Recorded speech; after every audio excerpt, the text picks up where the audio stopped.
Me miratimin e aktmarrëveshjes mes bashkisë dhe një subjekti privat nga Këshilli Bashkiak i është dhënë drita jeshile rehabilitimit të rrugës rurale prej rreth 13 kilometrash në fshatin Shikaj në njësinë administrative Malzi.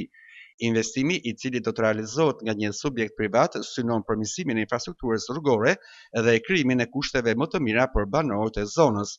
Kryetari i bashkisë Albert Halilaj, teksa prezantoi detajet e aktmarrëveshjes, u shpreh se ky investim përbën një hap të rëndësishëm për zhvillimin e mëtejshëm të kësaj zone rurale.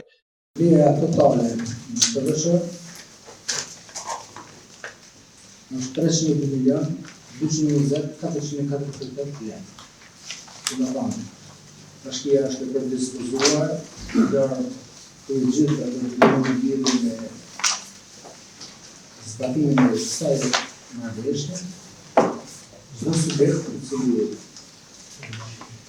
merr leje ndërtimi, paguan gjithë ata që kanë bërë aksion në infrastrukturë, ndarohen mëdha deri në nxjerrjen, sepse deri në këtë kohë ne jemi dënuar për shkak të dokumentacionit që ka bërë në certifikatin e punësisë, cilat janë 5 ndarë në 5 nësi, janë nxjerrë, kanë bërë gjithë ato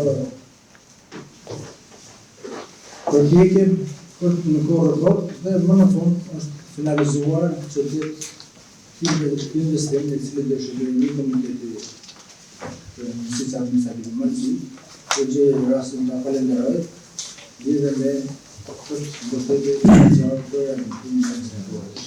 Ndërkohë, kryetari i Këshillit të Qarkut, Astrita Dobrushi, theksoi se rehabilitimi i kësaj rruge do të ketë ndikim të drejtë për komunitetin, pasi do të lidhë 5 fshatra dhe do të lehtësojë ndjeshëm lëvizjen e banorëve.